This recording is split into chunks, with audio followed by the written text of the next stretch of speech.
Alors je tenais aujourd'hui à changer un peu de sujet. Nous aurons l'occasion d'étudier le ministère de Jésus comme nous le faisons tous les dimanches. Mais aujourd'hui, le Seigneur m'a mis sur le cœur de partager avec vous un aspect important de la vie chrétienne que l'on a mentionné ce matin, un aspect du lien qui nous unit. Nous disons souvent que l'ensemble des croyants forment une famille. Et je me suis posé la question, de quel type de famille s'agit-il ? C'est pourquoi le message aujourd'hui se nomme simplement la famille du Christ. Et je vous invite à ouvrir vos Bibles dans la première lettre à Timothée. Au chapitre 5, nous allons lire les versets 1 et 2. Et puis nous allons continuer avec le verset 8. Et je vais demander à deux volontaires s'ils veulent bien se lever pour lire ces trois versets. Timothée, chapitre 5, versets 1 et 2, et puis verset 8. S'il y a un volontaire, s'il vous plaît, merci. Ne réprimande pas rudement le vieillard, mais exhorte-les comme un père, exhorte les jeunes gens comme des frères. Les femmes âgées comme des mères, celles qui sont jeunes comme des sœurs, en toute pureté. Tu peux continuer, Adore, s'il te plaît. Verset 8. Si quelqu'un n'a pas soin des siens, et principalement de ceux de sa famille, il a renié la foi et il est pire qu'un infidèle. Amen. C'est la parole du Dieu vivant, qui est éternel, qui ne change pas et qui ne contient pas d'erreur. Je vous invite à prier.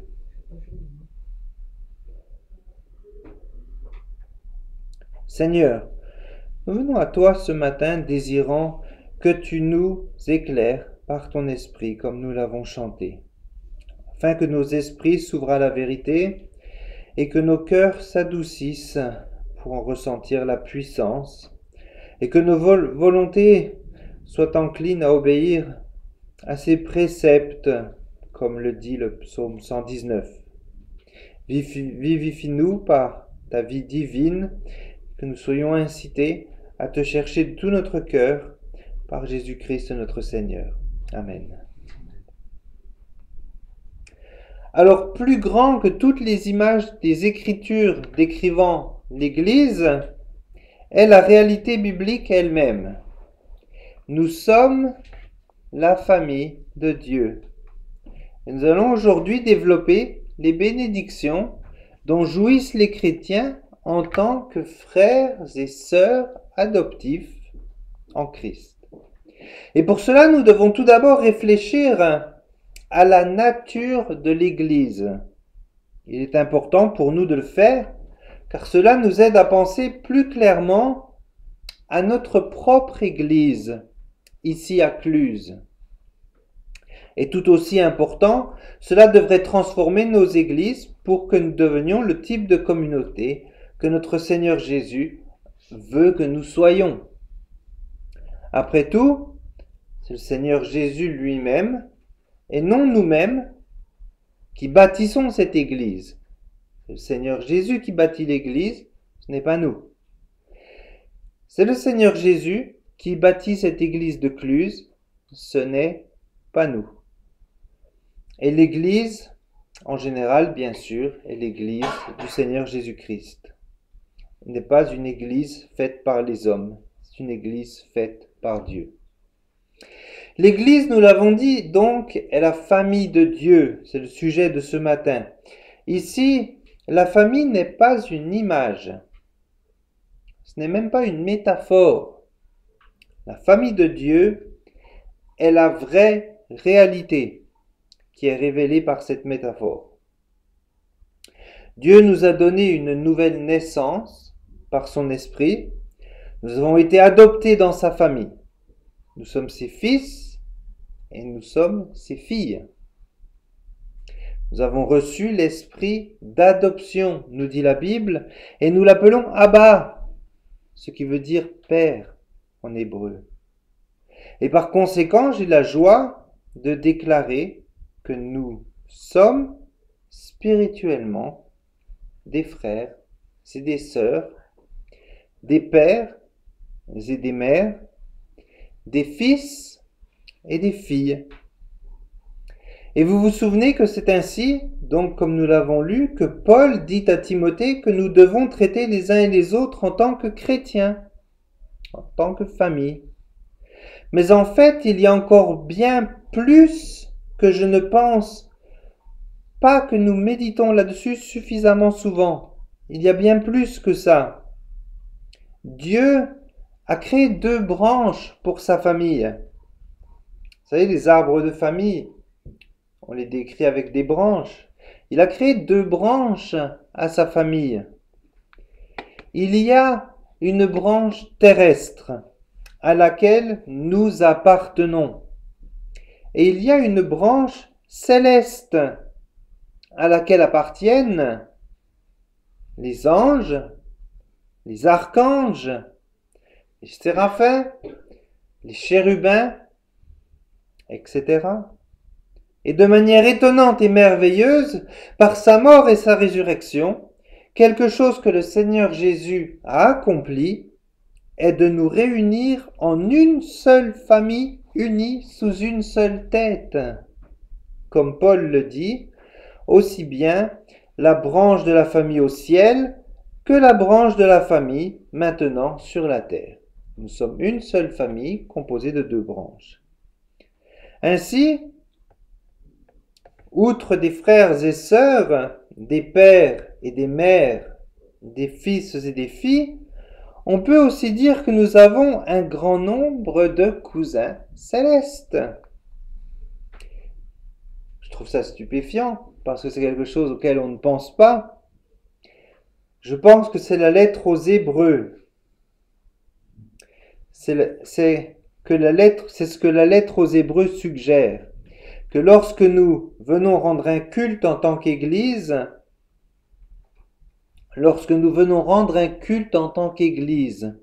nous n'expérimentons pas seulement une réunion hebdomadaire de famille terrestre en la présence de notre Père.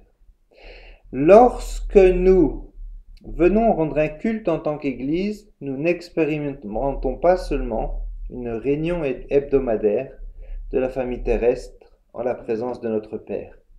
C'est plus comme un rassemblement de famille, une réunion familiale. Le clan entier est présent de partout. Si nous pouvions voir les anges qui sont dans cette pièce, nous serions stupéfaits. La manière dont les Hébreux le formulent est que nous rejoignons une multitude d'anges dans une assemblée festive, nous dit Hébreux 12. Hébreux 12 nous dit que lorsque nous nous rassemblons, nous rejoignons une multitude d'anges dans une assemblée festive, ainsi que les esprits des justes, déjà rendus parfaits au ciel, et par-dessus tout, Jésus-Christ lui-même, le médiateur de la nouvelle alliance. Quelle famille! Mais quelle famille! Et dans cette famille, le Seigneur Jésus est notre frère aîné, à l'image duquel nous sommes transformés. Et l'Esprit est l'Esprit d'adoption, comme je l'ai dit plus tôt, qui nous assure, l'Esprit, le Saint-Esprit, un de ses rôles est de nous assurer intérieurement, lorsque l'on devient chrétien, on reçoit le Saint-Esprit, et intérieurement, ce Saint-Esprit nous donne un sentiment. Il nous assure de toutes les bénédictions familiales qui sont les nôtres. Et il nous aide à ressembler de plus en plus à notre frère aîné. Puisque par le Saint-Esprit, nous devenons les frères adoptifs de Jésus, nous regardons à notre grand frère. moi je suis grand frère, donc je ne sais pas exactement, mais je sais une chose, la façon dont mon petit frère me regardait. Et je sais que mon petit frère devenait moi au fur et à mesure des années pendant l'adolescence. J'avais les cheveux longs qui poussaient, il avait les cheveux longs qui poussaient. Je coupais sur les côtés, il coupait sur les côtés. Je coupais la queue de cheval, il coupait la queue de cheval. Il y avait une période de 6 mois, 1 an entre ce que je faisais et ce que lui faisait. Bon, par contre, il s'est marié avant moi. Mais après, on devient des adultes. Mais la façon dont on regarde à notre frère aîné, c'est la façon dont nous regardons à Jésus. Si vous avez un frère aîné, vous savez, ou une sœur aînée, ce que l'on ressent. Et puis ceux qui sont des frères aînés eux-mêmes, on voit comment leurs frères les ont peut-être regardés. Puis les enfants uniques, ben vous comprenez l'idée. Ce n'est pas une image et ce n'est pas un vœu pieux.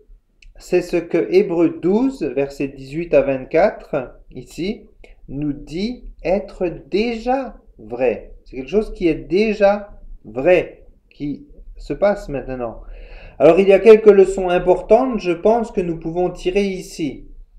L'une d'elles est que cela explique pourquoi on nous dit de ne pas négliger de nous réunir. N'abandonnez pas votre assemblée comme quelques-uns ont coutume de le faire, mais exhortez-vous les uns les autres, et cela d'autant plus que vous voyez approcher le jour. Et je pense que nous voyons tous approcher le jour. Et qu'à allumer la télé à 20h. Si nous comprenons ce qui se passe réellement lorsque nous nous réunissons, qui serait assez fou pour manquer cela s'il pouvait être présent? Lorsque l'on comprend ce qui se passe lorsque nous faisons notre petit culte de cluse, avec nos ratés, avec nos mots, avec les accidents, et puis des fois les messages qui sont saoulants, et puis des fois les louanges qui sont ratées, ça n'a aucune importance, zéro, importance zéro. Parce que l'important c'est que nous sommes là pour Jésus. Et ce n'est pas nous, c'est Jésus qui est là et qui nous voit assembler pour lui. C'est ça qui compte. Après, il y a des cultes qui sont mieux que les autres, mais c'est pas important. Si on comprenait ce qui se passe lorsque l'on se rassemble, même dans le pire des cultes que nous avons eus, qui serait assez fou pour ne pas être présent à ce moment-là? De plus, cela aide à expliquer pourquoi le vrai culte est une expérience si bénie. Parce que nous allons à un service bien plus grand que nous ne l'imaginons au départ. Puis il y a une chose en plus, si c'est cela qu'est l'Église, si c'est cela qu'est le culte, ne pensez-vous pas que cela transformerait à la fois notre culte et notre vie d'Église, de réaliser que nous sommes une famille, mais vraiment encore une fois, comme je le dis, pas seulement de le croire, mais de le comprendre. De le comprendre et de l'accepter comme une réalité, et pas comme un mot comme ça jeté en l'air dans le jargon chrétien. Je pense que c'est une chose très importante aujourd'hui. Nous vivons dans une culture pleine de familles dysfonctionnelles. Une des plus grandes catastrophes de ce siècle, c'est le manque de père. Les enfants n'ont plus de père. Quand on n'a pas de père, ça explique la criminalité.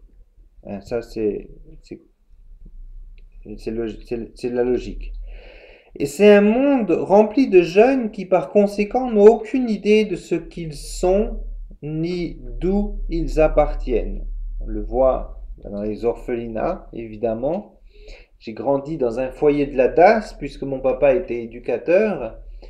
Et oui, j'ai parlé au directeur d'une maison pour enfants. Moi, je travaille avec l'orphelinat. Lorsque j'étais en France, je parlais avec le directeur de maison pour enfants, puis il me dit une chose qui m'a marqué. Il m'a dit, vous savez, vous vous occupez d'enfants et vous leur donnez à manger, vous leur donnez des vêtements et vous leur permettez d'aller à l'école pour qu'ils aient une nouvelle vie. Nous, notre travail est beaucoup plus dur. Parce que nos enfants, ils ont déjà tout ça. Mais ce qu'ils ont besoin, c'est d'être réparés intérieurement. Et ça, on ne peut pas le faire. On peut pas ils sont brisés intérieurement. Et ça, il n'y a que Dieu qui peut réparer le cœur d'un enfant qui est brisé. Alors, priez pour les enfants de la DAS, priez pour les enfants dans les orphelinats. Les enfants qui viennent du trafic humain ont subi des choses qui vous mettraient dans une colère horrible. Alors nous avons ces jeunes qui sont égarés. Cela ressemble à la manière dont la vie, et quand ils regardent notre famille d'église, ils peuvent regarder notre famille d'église et penser, cela ressemble à la manière dont la vie est censée être. C'est ce que nous voulions. Bon, vous savez pas d'où je viens, je vivais dans un foyer pour enfants qui était géré par l'église. Et ce que nous voulions, c'est que les enfants, lorsqu'ils voient l'église, et à l'époque, il y a 30 ans, on avait le droit d'amener les enfants de la maison d'enfants à l'église le dimanche matin. On avait le droit de faire ça. Et on voulait qu'ils se disent, cela ressemble à la manière dont la vie est censée être. Et que cela les transforme, qu'ils se disent, c'est ça la vie. Regardez à quel point ces chrétiens s'aiment les uns les autres. Comment cela est possible? C'est d'ailleurs une des raisons de ma conversion, de voir la joie du chrétien et de me dire, mais comment ils font pour être toujours dans cet état? Je parle de mes parents, je ne parle pas de personnes X ou Y, de mes parents et de mes grands-parents. Et la réponse est la famille de Dieu. C'est l'église que Jésus est en train de bâtir. Et dans cette église, vous êtes les bienvenus. Et dites-le autour de vous. Vous êtes les bienvenus et vous serez aimés par l'amour de Jésus. Vous ne serez pas aimés par moi et mon amour imparfait qui des fois se met en colère, qui des fois manque de respect, qui des fois tire des conclusions hâtives. Vous serez aimés par l'amour de Jésus qui est parfait. Alors assurez-vous d'entrer dans l'église, non par la porte d'entrée, mais par Jésus, lui qui est la voie, car après tout, c'est son église. Alors, nous pouvons choisir nos amis, et dans une certaine mesure, nous pouvons même choisir nos voisins et nos collègues, car nous décidons généralement où nous vivrons et où nous travaillons. Ce que nous ne pouvons pas choisir en termes de relations humaines ordinaires, ce sont les membres de notre famille. Nous naissons dans une famille sans choisir notre père ou notre père. Nous ne naissons pas tous égaux. La seule chose pour lesquelles nous naissons égaux, c'est que nous naissons tous à l'image de Dieu et nous naissons tous pécheurs. Tout le reste, c'est du pipeau. On n'est pas égaux. Et nous ne choisissons pas notre mère ou notre père et nos parents nous donnent des frères et sœurs que nous n'avons pas choisis non plus. De plus, il y a toute la famille élargie à laquelle nous sommes apparentés. Cousins, tantes, oncles, grands-oncles, grands-parents, nièces, neveux. Nous n'en choisissons aucun. Mon grand-père avait 16 frères et sœurs. Ma grand-mère en avait 13. Une réunion de famille chez nous, c'est plus de 500 personnes. Il faut acheter un billet pour aller à la réunion de famille. Ça coûte 50 €. Et il y a un toboggan géant comme ça qui descend. Alors le fait d'être coincé avec la famille dans laquelle nous sommes nés peut parfois créer des situations désagréables. Sans compter ces membres de la famille que nous qualifions de fous, ces membres fous, ceux dont on préférerait ne pas parler, ni être associé. Cependant, cela signifie aussi que dans l'ensemble, qu'il y ait du bon ou du mauvais, nous restons solidaires de notre famille et notre famille reste solidaire de nous. Il n'est donc pas surprenant que les Écritures utilisent souvent la métaphore de la famille pour souligner le type de relation que nous devons avoir dans l'Église. Nous l'avons dit. Et d'ailleurs, j'ai utilisé le mot métaphore, mais tout à l'heure, j'ai dit que ce n'était pas une métaphore. J'ai dit que c'était une réalité. Nous devons rester avec nos frères et sœurs en Christ dans les bons comme dans les mauvais moments, tout comme nous pourrions le faire avec nos familles naturelles.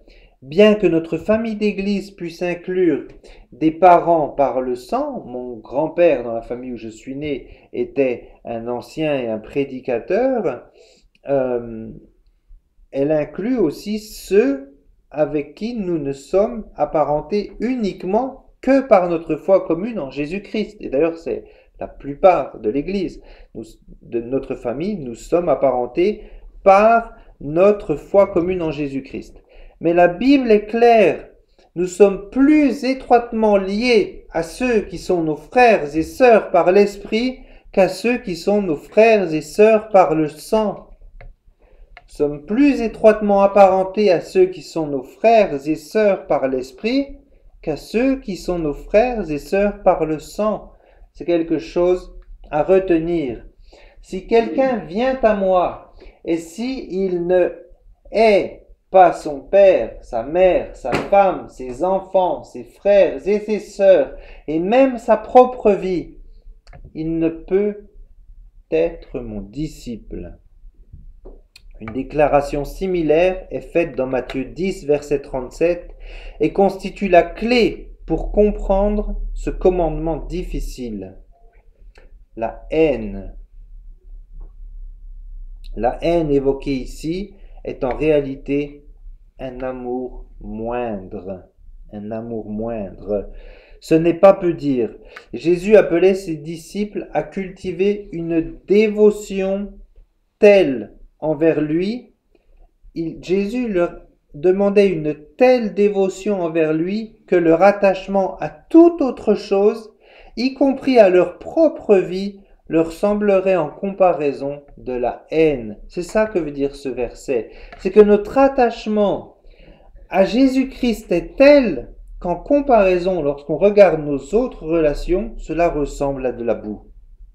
Parce que notre attachement à Jésus est plus brillant que de l'or. C'est la seule image que je trouve à l'instant.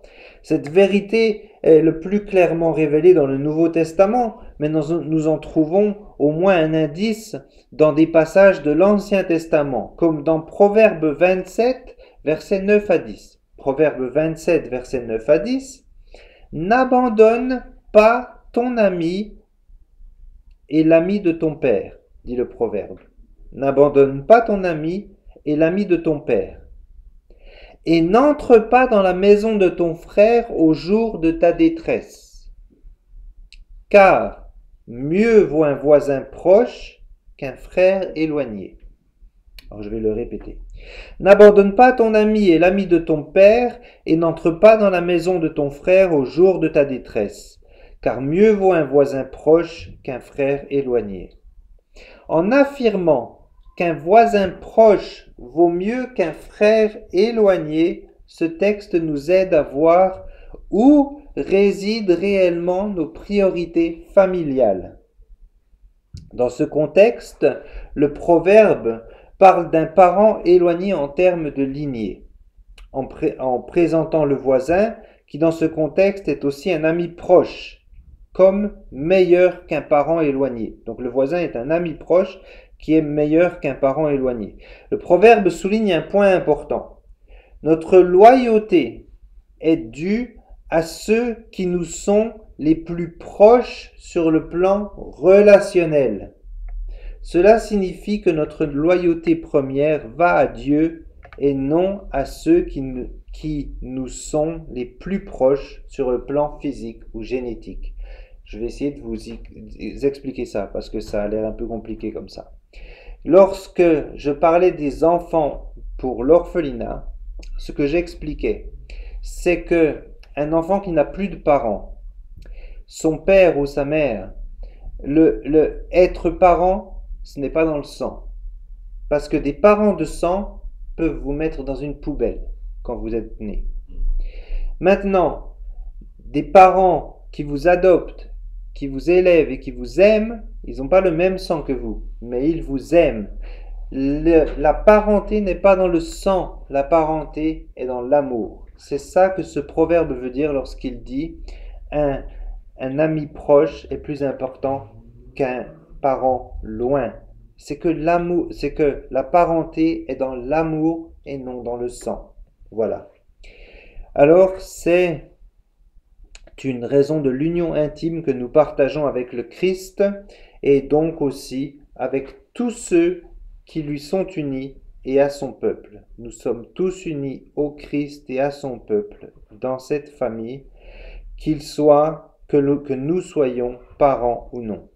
Ainsi, nous ne pouvons pas abandonner nos frères et sœurs chrétiens. Ils sont notre véritable famille. Donc ce que nous sommes en train de dire, c'est que ce matin ici, vous êtes ma vraie famille, plus que les gens de ma famille, je vous dis j'ai une très grande famille, plus que les gens de ma famille qui sont peut-être des ennemis de Dieu et qui m'ont repoussé parce qu'ils voient en moi quelque chose qu'ils détestent, qu'ils appellent la religion. Les liens familiaux, nous allons parler de la vraie famille de Jésus, nous allons continuer sur ce sujet, et les liens familiaux ont tendance à être bien plus forts que les liens que nous avons avec toute autre personne. C'est vrai. Mais avec mon frère, c'est la personne avec qui j'étais le plus proche de ma vie. Dans presque toutes les familles, sauf les familles dysfonctionnelles, avec les parents qui ont des problèmes, qui boivent, etc. Les membres de la famille restent unis et se soutiennent mutuellement, particulièrement dans le passé. En Asie aussi particulièrement, mais un principe qui est quand même un principe qui est relativement universel, c'est que les enfants veillent sur leurs parents et les parents protègent les intérêts de leurs enfants. Dans les relations conjugales, les maris et les femmes partagent des secrets entre eux que personne d'autre sur Terre ne connaît. Les frères et sœurs tolèrent davantage de leurs proches que des étrangers. Si mon frère il me met une claque, ou si n'importe qui dans la rue me met une claque, il n'aura pas la même réponse. Et ce sont des choses vraies. Les membres de la famille ont également tendance à être prêts à faire des choses pour leur famille qu'ils ne feraient pas même pour leurs amis les plus proches. Parfois, nous sommes prêts à faire quelque chose, à nous sacrifier pour un membre de notre famille. Nous ne le ferions pas pour quelqu'un d'autre, même un ami proche. Compte tenu de cette réalité, on pourrait s'attendre à ce que la famille terrestre de Jésus occupe une place dans son cœur bien au-dessus de celle qu'il accorde à ses autres disciples. N'oublions pas que Jésus avait une mère de sang, Marie, un père adoptif, Joseph, et des frères et des sœurs. Donc on peut considérer que cette famille était plus proche de lui, finalement, puisque c'était sa famille, sa vraie famille. Jésus a une famille humaine. Et pourtant, le Nouveau Testament nous montre que ce n'est pas le cas. En effet, Jésus ne définit pas sa famille comme ceux qui lui sont proches par le sang. Donc tous les exemples que j'ai donnés qui font que nous sommes dans la même famille et qui montrent que nous aimons notre famille finalement plus que les gens qui ne sont pas dans notre famille, ce n'est pas l'exemple que Jésus donne. C'est une erreur. C'est pas forcément une erreur, une mauvaise erreur, mais vous allez comprendre pourquoi. Nous l'avons expliqué. Seuls ceux qui font la volonté de Dieu peuvent être appelés sa vraie famille. Jésus dit dans Marc 3, « Qui est ma mère et qui sont mes frères ?» Et lorsque Jésus dit cela, il est aux noces de Cana et il parle à sa mère. Et il est devant sa mère. Et Jésus a 30 ans. Il la regarde dans ses yeux et il lui dit « Qui est ma mère ?» Et qui sont mes frères? Voici ma mère et mes frères. Quiconque fait la volonté de Dieu, celui-là est mon frère, ma sœur et ma mère. Voilà ce que Jésus a à dire de la vraie famille. Nous ne devons évidemment pas conclure de ce passage que Marie, Joseph et les frères et sœurs de Jésus comme Jacques et Jude étaient sans importance pour lui, bien évidemment. Après tout, nous savons que Christ n'a jamais péché, ce qui signifie qu'il a honoré ses parents terrestres parfaitement et a pris soin de ses proches sans faillir. Car après tout, n'est-ce pas là c'est quel commandement? Est-ce que vous savez de quel commandement on parle? Le 5e commandement. Honore ton père et ta mère afin que tu vives longtemps sur la terre que le Seigneur ton Dieu te donne. Oui, Jésus a tenu ce commandement parfaitement et a honoré son père et sa mère parfaitement sans péché. Et pourtant, il n'a pas vécu longtemps sur la terre. Donc, attention à ne pas prendre les promesses ou les proverbes comme des formules magiques. Tout cela a un contexte. Il y a toujours un contexte. Essayez de toujours prendre le contexte en compte et utilisez toujours, demandez en prière à Dieu le don de discernement. Ce que Jésus fait avec cette déclaration est de démontrer que, aussi important, la déclaration où nous avons vu, où il dit que sa famille sont les personnes qui font sa volonté. Et ce qu'il fait avec sa déclaration est de démontrer que, aussi important que soient ses parents terrestres pour lui, ils n'ont pas de revendication spéciale sur lui. Christ considère comme ses plus proches membres de famille tous ceux qui ont confiance en lui et qui manifestent cette confiance en observant ses commandements. À ces individus, il montre la même sollicitude et la même affection indéfectible qu'il montre à ses parents de sang. C'est ça que cela veut dire. Par implication, ceux qui sont ses membres de famille par la foi seraient plus proches de lui que les membres de sa famille par le sang qui ne croient pas en son nom. Je répète cela. Jésus a sa famille et les personnes qui font la volonté de son Père, Jésus les tient au même niveau que sa famille de sang. Donc c'est sa famille de sang et sa famille de foi ont le même niveau dans le cœur de Jésus. Mais ceux qui ne croient pas en son nom, Jésus ne les considère pas de la même façon. Il ne les considère pas avec la même sollicitude. Jean Calvin commente que Jésus admet tous ses disciples et tous les croyants au même rang honorable, comme s'ils étaient ses plus proches parents. Par conséquent, Jésus n'est pas plus disposé à écouter Marie, sa mère, qu'un autre disciple. C'est ce que cela veut dire. Ne priez donc pas Marie. Je sais que vous ne le faites pas. Ne priez personne d'autre que le Seigneur Jésus-Christ. Jacques et Joseph n'ont pas un accès privilégié à Christ que personne d'autre ne partage. Jésus accepte tous les croyants comme des membres égaux de sa famille. C'est la foi en lui qui compte. Alors bien sûr, à l'époque, Jacques et Jude étaient vivants. Mais aujourd'hui, nous avons ce même accès à Jésus qu'ils avaient. Nous pouvons accéder à Jésus de la même manière. Il est tout aussi disponible pour nous. Il est tout aussi présent pour nous. Mais est-ce que vous le croyez? Là est la question. Tout au long du chapitre 2, l'auteur de l'Épître aux Hébreux développe la doctrine de l'incarnation de Christ. L'incarnation était nécessaire déjà afin que Christ puisse détruire le diable et accomplir la promesse faite à Abraham. Aujourd'hui, l'écrivain des Écritures nous en dit davantage sur ce que l'incarnation impliquait et nous donne aussi un autre objectif à celle-ci.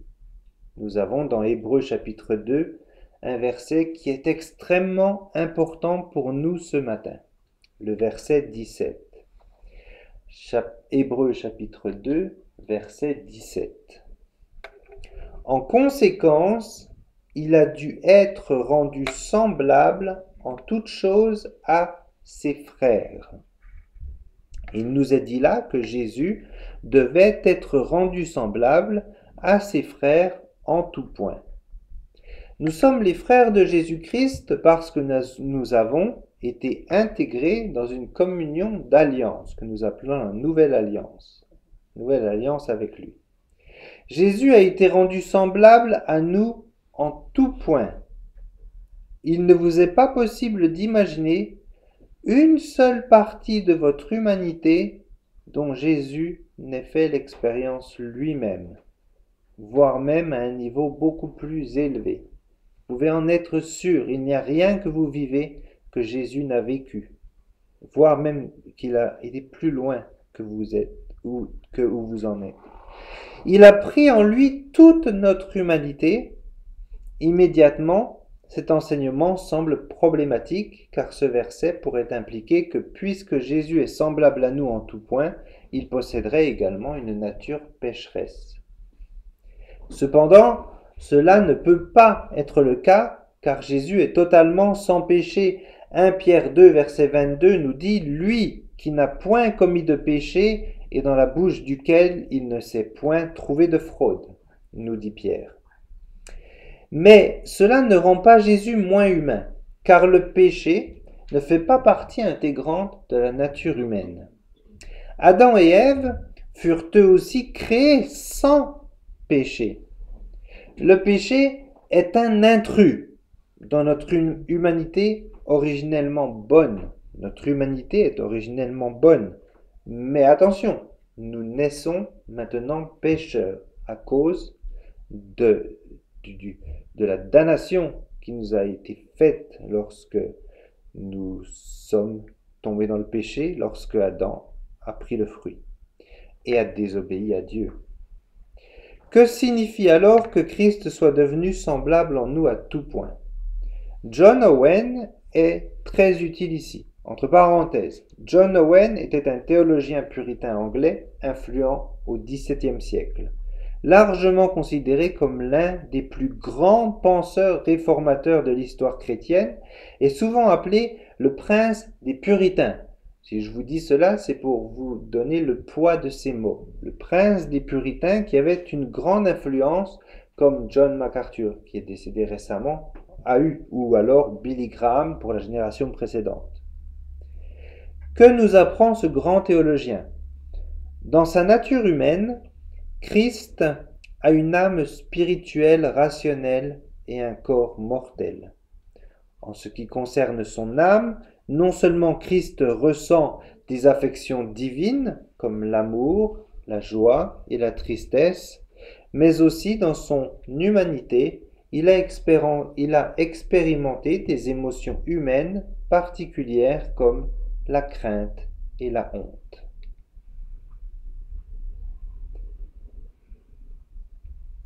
C'est l'affection divine de l'amour qui a motivé Christ à venir et à expérimenter la crainte et la honte sur la croix où il a porté notre punition à notre place. Voilà ce que John Owen voulait nous dire ce matin.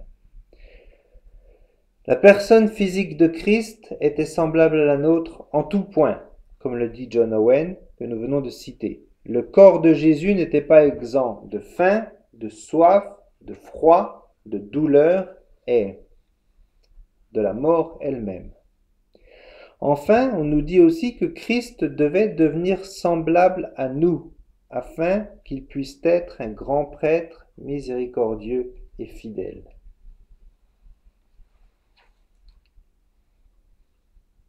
Seule une personne humaine peut intercéder pour d'autres humains. Voilà la réponse à la question. Pourquoi est-ce que notre grand prêtre devait être un humain, un homme? Parce que seule une personne humaine peut intercéder pour les humains et prier pour nous dans notre affliction. Il est en train de prier pour nous maintenant. Et pas pour nous. Il prie pour Jérôme maintenant. Il prie pour Saï et il prie pour Jean-Marc. Et ainsi, il est notre grand prêtre. Christ devait devenir semblable à nous, mais sans péché. En prenant une nature humaine, afin qu'il puisse mourir pour nous, Christ a démontré la plus grande miséricorde, la miséricorde de Dieu, celle que nous lisons encore et encore dans la Bible, la miséricorde de Dieu. Devenir semblable à nous fait de Jésus un grand prêtre fidèle. Contrairement à tous les autres grands prêtres qui l'ont précédé, Jésus a toujours obéi parfaitement à Dieu. Il a été fidèle au Père en toutes choses, de son incarnation jusqu'à sa crucifixion. Nous sommes nous-mêmes qui sommes maintenant devenus ses frères et ses sœurs, partageant le même Père, partageant le même esprit. Ne devrions-nous pas suivre cet exemple et vouloir devenir cet exemple qu'est Jésus-Christ? Au cours de son ministère terrestre, Jésus a souvent abordé avec ses disciples leur amour pour les autres. D'une façon compréhensible, ils avaient souvent du mal à accepter le fait qu'ils devaient aimer leurs ennemis. Mais les disciples avaient également des difficultés à comprendre qu'ils devaient véritablement et profondément aimer leurs frères et sœurs chrétiens. Ils avaient déjà des difficultés avec ça. Alors pour aimer leurs ennemis, c'était une autre affaire. Pierre, par exemple, a tenté de limiter le nombre de fois où l'on doit manifester de l'amour et du pardon envers ses frères, lorsqu'il a demandé à Jésus si pardonner 7 fois était suffisant. Cependant, qu'est-ce qu'a répondu Jésus à ça? Seigneur, est-ce que l'on doit pardonner jusqu'à 7 fois? Qu'a dit Jésus? Oui, exactement. Et ce nombre représente l'infini. Jésus n'a imposé aucune limite au pardon et à l'amour. Parce que jusqu'à ce que vous ayez pardonné 77 fois, croyez-moi, ça ressemblera à l'infini. Jésus n'a imposé aucune limite au pardon et à l'amour, disant à Pierre qu'il devait pardonner à un offenseur repentant un nombre infini de fois. Notez bien ici que nous parlons d'un offenseur repentant. R-E-P-E-N-T-A-N-T. Pardonner à un offenseur repentant. Le passage d'aujourd'hui rend clair que le commandement que nous lisons dans 1 Timothée chapitre 5 est le commandement d'aimer nos frères chrétiens. Et aussi non chrétiens, bien évidemment. Mais le message d'aujourd'hui est de parler de la famille de Jésus. C'est pour ça que je me concentre sur cette famille-là. Donc ce commandement nous demande d'aimer nos frères chrétiens. L'une des manières de nous assurer que nous sommes dans la lumière, que nous connaissons Christ, est donc de ne pas haïr nos frères. Si nous n'aimons pas nos frères croyants, nous demeurons dans les ténèbres du péché. Mais une fois encore, nous parlons de nos frères croyants qui sont repentants. Nous avons des frères croyants qui ne sont pas repentants. Et non de ceux qui vivent dans une doctrine fantaisiste, ou pire, ceux qui sont tombés dans l'anathème. Ceux-là ne sont plus vos frères, ils ne sont plus en Christ. Pour les autres, Jésus nous a donné ce nouveau commandement qui est étonnant, et à la fois ancien et nouveau. Je vous donne un commandement nouveau. Aimez-vous les uns et les autres. Comme je vous ai aimé, vous aussi, aimez-vous les uns les autres. Il est ancien dans le sens où le peuple de Dieu avait commandé d'aimer et de pardonner à ses frères et ses sœurs de tout cœur, bien avant que Jean n'écrive cette lettre. Mais ce commandement est maintenant devenu nouveau en Christ, en Jésus, ce qui signifie que le commandement d'aimer les autres trouve sa pleine expression, sa définition et son exemple dans la vie et le ministère de Jésus. En étant obéissants à l'Esprit, nous vivons l'exemple de Jésus en accomplissant de nouveaux actes d'amour les uns envers les autres. En Jésus, nous voyons la profondeur de l'amour que nous devons étendre aux autres. Regardez à Jésus et l'amour, la profondeur de cet amour. Vous savez ce que veut dire miséricorde? C'est la corde de la misère. Corde de la misère, misère et corde, la corde de la misère, sauf qu'on ne la tire pas comme ça, c'est Dieu qui nous tire comme ça. Regardez combien profond doit descendre cette corde pour nous chercher. Eh bien, c'est notre exemple. Voilà l'exemple de Jésus que nous devons imiter. Nous voyons la profondeur de cet amour que nous devons étendre aux autres. Cette profondeur est certes révélée dans l'Ancienne Alliance, mais elle est plus clairement révélée dans la Nouvelle. Jésus définit l'amour comme pardonner aux autres un nombre infini de fois et aller au-delà, passer par-dessus la séparation. Jésus lui-même est l'expression la plus complète de l'amour, car Dieu est amour. Dieu est amour. Et Jésus est Dieu. Jésus est amour. Jésus est l'exemple suprême de l'amour en ce qu'il a donné sa vie pour le bien de ses frères. Demeurer en Jésus signifie marcher comme il a marché. Cela signifie que le commandement d'aimer les frères doit être en nous comme il l'est en lui. Nous ne pouvons aimer notre prochain que si nous aimons Jésus en vérité. La question qui se pose donc à nous ce matin est: quel est l'amour que j'ai pour mon Sauveur?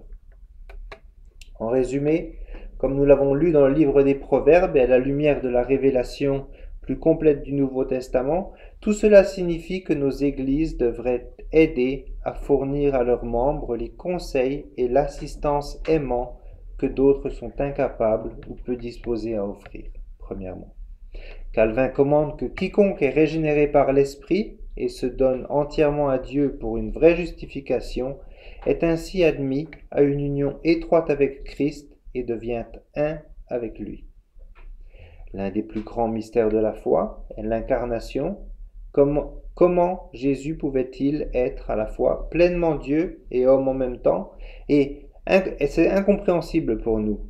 Bien que nous ne puissions l'expliquer pleinement, nous savons que Dieu sait ce que signifie être humain. Dieu sait ce que signifie être humain parce qu'il a pris notre nature humaine en Christ. Louez-le donc pour son service miséricordieux en notre faveur. Lorsque nous sommes honnêtes avec nous-mêmes, certains chrétiens sont plus faciles à aimer que d'autres. Nous trouvons tous certaines personnes moins offensantes que d'autres. Et par conséquent, nous serons naturellement attirés par ceux que nous considérons comme aimables. Mais Christ ne nous appelle pas à aimer uniquement ceux qui sont faciles à aimer. Après tout, il est mort pour les pécheurs. Si nous marchons dans la lumière, nous devons aimer tous nos frères croyants. Pensez à quelqu'un que vous trouvez difficile à aimer et cherchez à établir une communion avec lui. Aujourd'hui, envoyez-lui un message. Nous sommes aujourd'hui dimanche et j'espère que vous aurez un jour de culte, de communion, de ministère merveilleusement béni dans notre Église en ce jour du Seigneur. Et surtout, rejoignez-nous la semaine prochaine. Prions. Le ciel et la terre passeront, mais tant que Dieu est vivant, la prière doit être entendue. Une famille pieuse est le rempart de l'Église et la force de la nation. Élevez vos enfants dans la crainte de Dieu, car ils seront l'héritage du Seigneur. Tant que Dieu reste fidèle à sa parole, la supplication n'est pas vaine. Que le Seigneur vous accorde la grâce de l'exercer continuellement. Amen.